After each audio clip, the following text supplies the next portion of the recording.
All right, everybody, this is Jace from the Comic Source coming to you live from the floor of San Diego Comic-Con. I have a creator who's returning to the show. He was on previously to talk about Great Pacific. Then we have Joe Harris on to talk about his Mad Cave book, Pastime. Longtime listeners of the podcast will know I'm a huge fan of baseball. You must be as well, Joe. So give us the elevator pitch for any of our audience who isn't familiar with it, and then we'll talk about how you came up with the idea. Well, Pastime concerns a former war hero that comes home from Europe with more than just a shattered face and a disfigurement from his time in the foxholes. He comes home a vampire, and his dream of playing baseball has been dashed because of both of these afflictions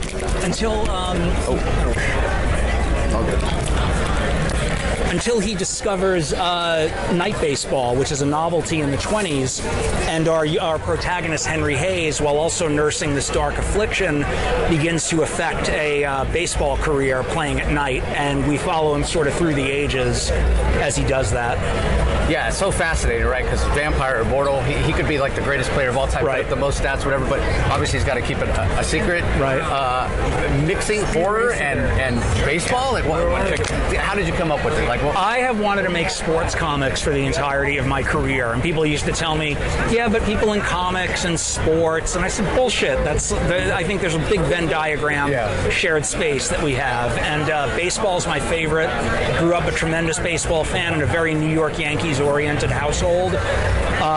So sports has always been an ambition of mine, and when I came up with this idea that a vampire could play at night, it kind of opened up this one grounded horror idea where it wasn't so fantastical. It was more like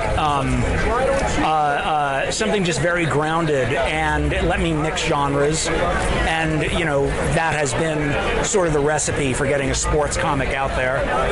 So have you found the reception and people talking about it that you were correct in thinking, hey, there is a lot of crossover? Yeah, I mean, people, the first couple of issues have sold pretty well, and I think people are pretty responsive. I would say nothing else looks like it on the stands. Yeah. We've got these incredible covers by Mark Chiarello depicting these really ghostly phantom baseball figures that I just think looks like unlike anything else.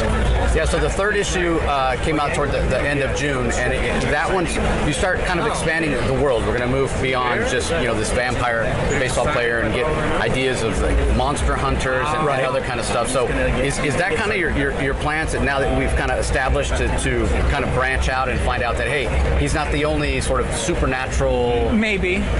Maybe, but it's coming back. It's going to come down to it always circles back to Henry Hayes' quest to make it to the big leagues. So whatever stands in his way is what he has to circumvent, and whatever makes that easier is where he's going toward. So you'll see in issue 4 really sets up where we're going in issue 5.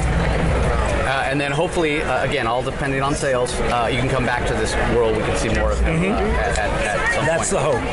So the other thing that's interesting, you mentioned the art and how nothing else looks like it. Choosing to do it as a period piece, with what you're saying with night baseball starting and what have you, I think that also engenders kind of a different feel as well. Because he could have said it in modern times where he never would have had to worry. Hey, there's always been night baseball. What went into the thinking of, hey, I want to make this kind of back in the days with traveling teams and set it in the 20s? I think Interview with the Vampire was a big influence on this. I'm a tremendous fan of the Anne Rice novels, and I think the television series has been an incredible adaptation. So yes, you could set it now, but I wanted to do a bit of a historical piece and sort of show baseball through the ages.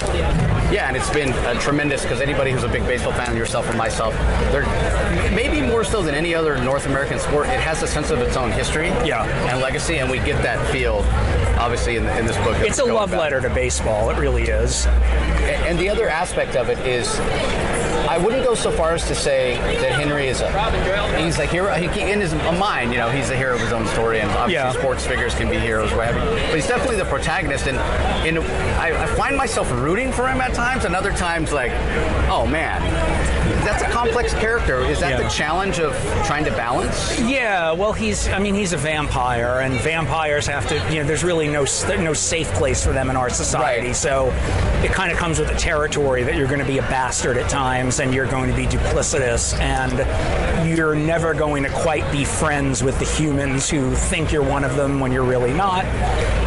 So that tension is definitely something that we ride throughout the series. Did you find his voice relatively easy as you were creating him, or did it take a little, hey, how's this going to play? Because, I keep going back to, just as a baseball fan, somebody, I root for people to live their dream and make it to the big leagues, especially if they're playing for my team. You want them to perform well. Right. So, I feel that for Henry, but like you said, he's got to eat, right? And that involves... Exactly, he's got to eat. So talk a little bit about, finding that voice. Was it easy? Was it tough? Are you still... Well, it's steeped in my favorite sports movies a little bit, that aw shucksism from stuff like The Natural. Right. That was a tremendous influence on this. And then again, Interview with the Vampire. I think I've taken two of these tropes where you've got the magical sports story protagonist crossed with somebody who is essentially living in the shadows, is never going to be exactly what you think he is, and there's this tension that presented itself pretty early that I'd like to think we carried through. Yeah, I would say so, because again, I'm feeling that where, again, like I mentioned, sometimes I'm rooting for him, and other times I'm just like, oh man, do I really want to see this guy, get his comeuppance in a way. So that's... I like writing characters like that aren't easy to root for and that do have a comeuppance coming to them. Well, we mentioned it's going to be 5 issues, 4 kind of leading into that climax.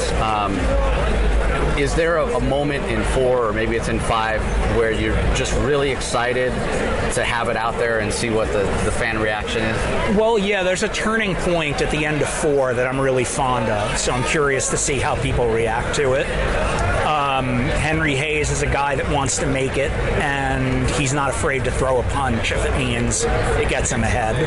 Fantastic. Well, I can't wait to see what it is. Let everybody know where they can find you online. They get a chance to check out 4.